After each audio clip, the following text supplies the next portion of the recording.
बस यही अपराध मैं हर बार करता हूँ। आदमी हूँ, आदमी से प्यार करता हूँ। अच्छा,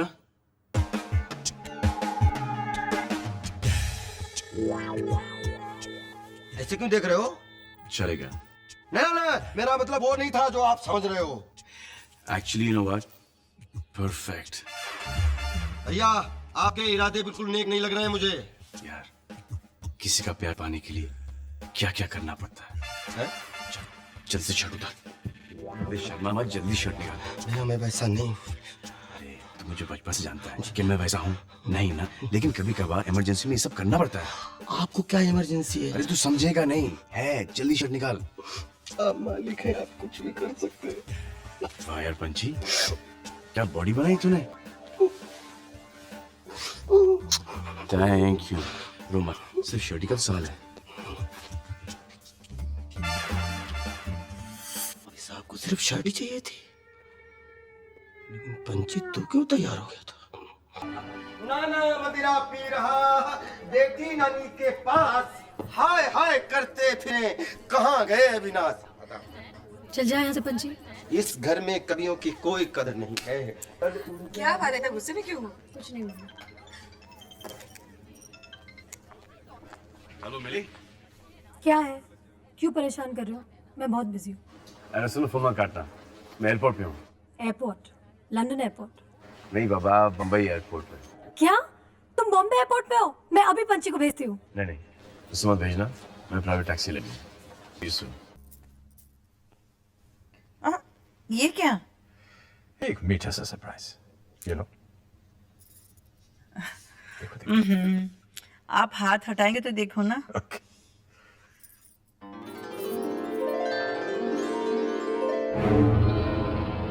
ये कैसा मजाक है? ये मजाक नहीं, सच है। मैं ये शादी नहीं होने दूंगी। ये शादी नहीं हो सकती, हरगिज नहीं। कैसी बातें करती हो शोभा? मिली हमारी बेटी है, उसकी खुशियों के बारे में सोचना हमारी जिम्मेदारी नहीं? और मेरी खुशी की कोई मायने नहीं। अगर मिली ने अपना पति खोया है तो मैंने भी अपना इकलौता बेटा खोया है। अब अपनी आखिरी खुशी अपना पोता नहीं खो सकती मैं, नहीं। शोभना, तुम बात समझने की कोशिश करो। क्या समझूं? कहिए ना, क्या समझूं? समझने की तो आपको जरूरत है। अगर ये शादी हुई तो मिली के साथ तेरा पोता भी चला जाएगा। ये नहीं होगा। माँ होकर माँ का दर्द नहीं समझ रही हो तुम। यहाँ माँ रहेगी, बेटा तो वहीं रहेगा। मुझे समझा रहे हैं आप माँ का दर्द? उस माँ को जिसने अपने बेटे को अपने खून से सींचा, बड़ा किया और उसे खून में लथपथ उसे अपनी आंखों के सामने जाते भी देखा, हमेशा के लिए खो दिया है। फिर आप ही ने कहा हमारा अभी कहीं नहीं गया, अंश में ही समा गया है। तो उसी में अपने बेटे को ढूंढने की कोशिश करने लगी। जब वो मिल गया है तो आप कह रहे दोबारा उसे खो दूं? नहीं, हरगिज नहीं। जिसे तुम खोना कह रही हो, अंश के लिए वही पाना भी तो हो सकता है। उसे एक पिता मिलेगा शोभना, पिता, वो भी रजत जैसा, जो उससे बेहद प्यार करता है। बाप का यही प्यार अंश के लिए बहुत जरूरी है बेबी। लेकिन मेरे लिए अंश का होना बहुत जरूरी है।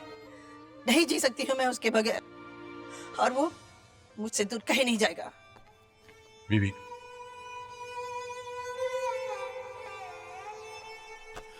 बेड़ा गर्क, काश ये खबर सुनने से पहले ये धरती फट जाती और मैं इसमें समा जाता।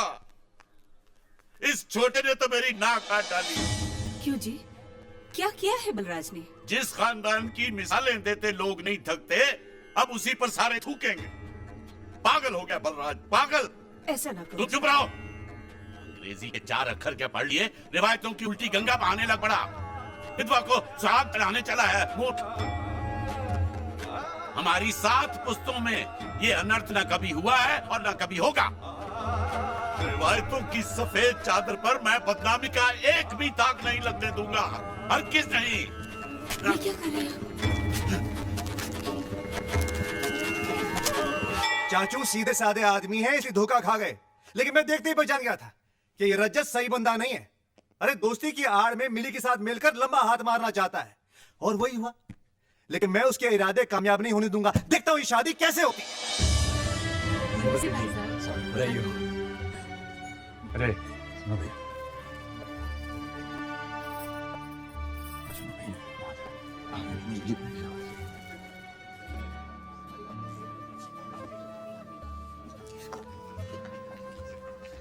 शुक्रिया, अरे बहुत बहुत शुक्रिया। ऐसा मत कहिए भाई साहब। वर वधु को मंडप में ले आइए यजमान, शुभ मुहूर्त आरंभ हो चुका है। कह रहे मैं अभी आता हूं।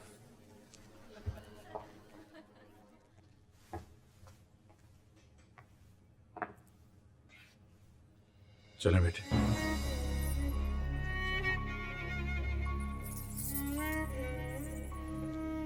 क्या बात है?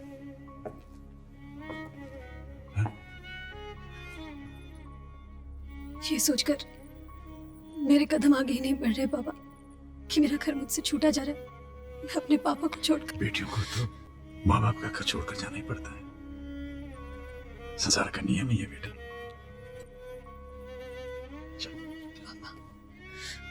आपने मुझे बेटी कहा ही नहीं, माना भी है।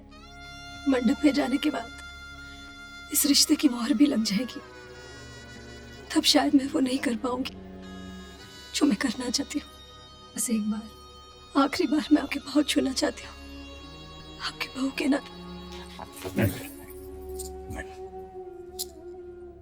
बेटियां पाँव नहीं छूती।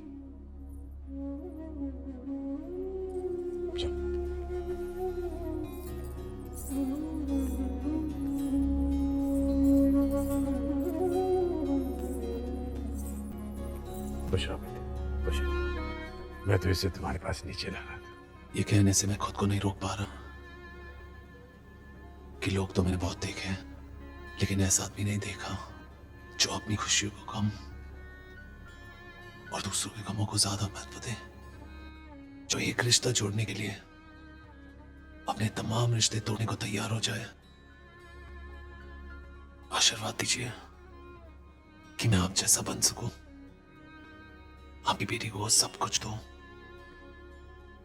जिसकी वो हकदार है।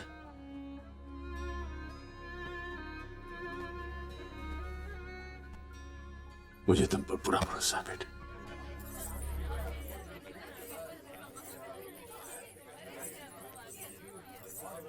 आजा बेटा आजा। बंद करो ये तमाशा, ये शादी नहीं होगी। बड़े भैया, मत कहो मुझे बड़े भैया, तू मेरा भाई हो ही नहीं सकता। मेरा भाई तो वो था जो मेरी हां पर हां और ना पर ना की मोहर लगाता था, जिसे सीने से लगाकर मुझे यकीन होता था कि वो हमारे खानदान की रवायतों को आगे बढ़ाएगा।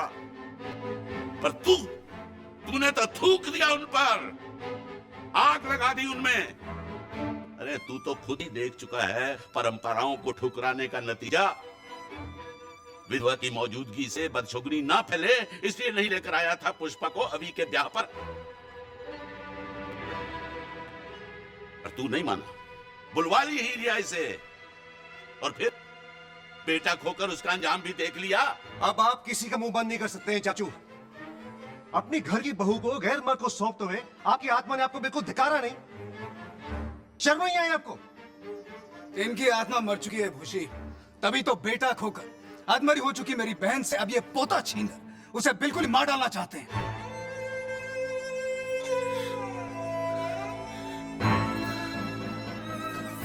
मम्मा प्लीज दीजिए, चलिए। और पापा को न जाने क्या क्या कह रहे। Please mamma please. वाह जी वाह, अब आपके लिए वो पराई लड़की इतनी ज्यादा अपनी हो गई है कि उसकी खुशियों के नाम पर आप अपनी पत्नी की जान तक लेने पर उतारू हो गए। भगवान से डर छोटे, भगवान से डर। विधवा के दूजे ब्याह की बात सोचना भी पाप है, अनर्थ है, अधर्म है। और अगर अभी तूने अपनी जिद नहीं छोड़ी तो कसम पुरखों की, शादी के इस हवन की अग्नि मेरी चिता की आग बन जाएगी। ये शादी कराने के लिए तुझे मेरी लाश पर से गुजरना होगा। अगर आपकी वजह से मेरे बाबूजी को कुछ हो गया ना चाचू, तो मैं सारे रिश्ते भूल के पता नहीं क्या कर जाऊंगा। कोई लिहाज नहीं करूंगा मैं। आप लोग जी यहाँ पे कोई शादी वादी नहीं हो रही है, जाइए अपने घर। ओए पंडित उठो। बैठिए पंडित जी, बैठिए। और आप लोग भी बैठिए। मेरे हुक्म के ऊपर अपनी जिद रखने की तेरी हिम्मत कैसे हुई? धर्म, समाज, परंपराओं को लात मार कर क्या तू ये साबित करना चाहता है कि तू इन सबसे ऊंचा है, बहुत बड़ा है, भगवान है? नहीं, तू पागल है, पागल। हाँ मैं पागल हूं बड़े भैया, मैं पागल हूं। बहू को बेटी मानना अगर पागल बनाए तो मैं पागल हूं। उसके आंसू पोंछना अगर पागल बनाए तो मैं पागल हूं। उसकी अंधेरी जिंदगी में खुशियों की रोशनी भरना अगर पागल बने तो हाँ मैं पागल हूं। क्या कसूर है इस बच्ची का जो मैं इसे इस चार दीवारी के अंदर कैद करके मौत की सजा सुना दूं, जहां न हवा है, न रोशनी है, न किसी सवेरे की आस है। तेरी बच्ची कोई दुनिया की सबसे अनोखी विधवा नहीं है जिसके लिए तू अपने ही बंदों से बगावत पर उतर आया है। देख इधर, देख इसे, तेरे अपने ही छोटे भाई की विधवा है ये। पूरे 20 साल से खानदान की इज्जत को संभाले बैठी है अपने घर में। पूछ इससे, है कोई परेशानी? चैन से जी रही है कि नहीं? बता पुष्पा, तू ही बता। जी नहीं बड़े भैया, मुझे कोई परेशानी नहीं। 2 वक्त की रोटी खाती हूँ, तन ढकने के लिए ये बेरंग कपड़े हैं, और हाँ सांस भी लेती हूँ। अगर इसे जीना कहते तो मैं चैन से जी रही हूँ।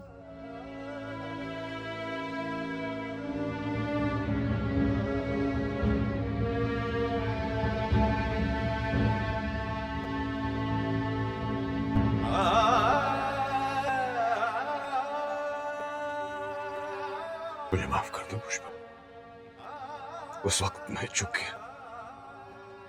विरोध करने के लिए मैं हिम्मत नहीं जुटा पाया, लेकिन आज मुझे कोई नहीं रोक सकता। न धर्म, न समाज, न रवायत, कोई नहीं।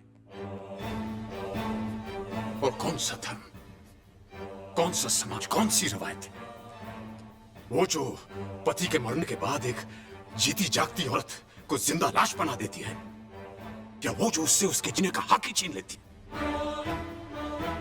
लोग कहते हैं कि सती की प्रथा जो है वो बंद हो गई है। कहां बंद हुई है? वो तो आज भी जीवित है। पति की चिता पे ना सही, लेकिन परंपराओं की चिता पर आज भी न जाने कितनी औरतें पल पल सती हो रही हैं, दिल दिल के मर रही हैं। इस पुष्पा की तरह सिर्फ सांसें ले रही हैं। लेकिन मैं अपनी बेटी को सिर्फ सांसें लेने के लिए जिंदा नहीं रखूंगा। मैं उसे जिंदगी का वो आईना दूंगा जिसमें वो अपना एक नया चेहरा देख सके, जिसमें रंग हो, नूर हो, खुशियां हो। बड़े भाई साहब, बड़ी विनम्रता के साथ मैं आपसे कुछ कहना चाहूंगा। क्या ये ठीक है कि परंपराएं बनाने वाला इंसान ही परंपराओं की बलि चढ़ता रहे? परंपराएं जिए, इंसान मरता रहे। परंपराएं बड़ी, जिंदगी कुछ भी नहीं। बड़े भाई साहब, आपको परंपराएं निभाना तो याद रहे, लेकिन पुष्पा के आंसू पोंछना आप भूल गए।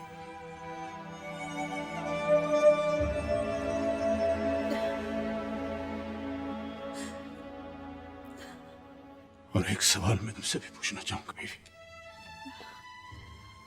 ये जो लड़की तुम्हारे बगल में खड़ी है, ये तुम्हारी बहू ना होकर अगर तुम्हारी बेटी होती,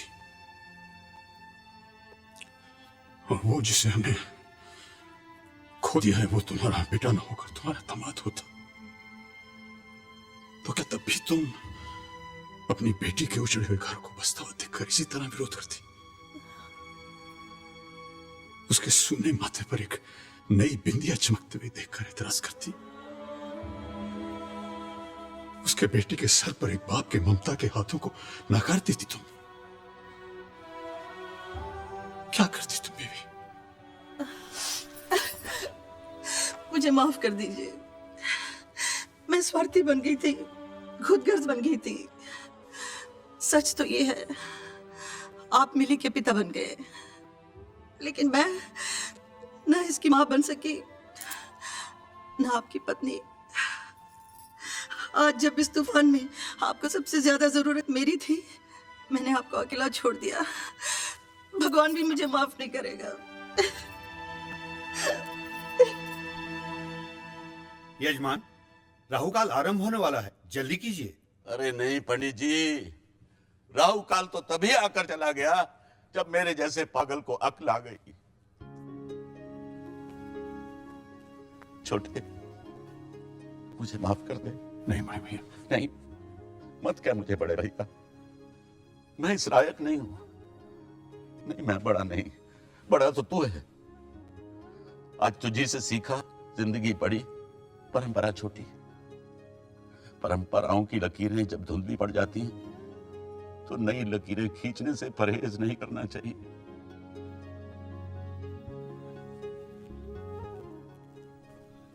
पुत्र जी, देर तो बड़ी हो गई, अब मेरी बात का कोई मतलब ही नहीं है।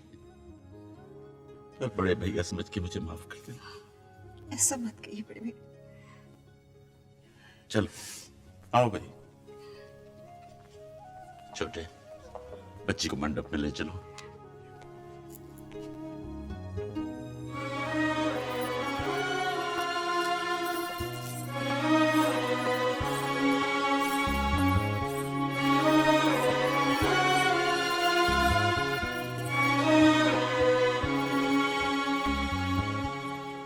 पंडित जी शुरू करो। ओम सहस्रशीर्षः पूर्वकः सहस्राक्षः सहस्रपादः स भूमिगुं तस्त्रत्वा तत्तिष्ठत शशांगुलम। कन्यादान के लिए कन्या के माता पिता को बुलाइए। वही भाई साहब।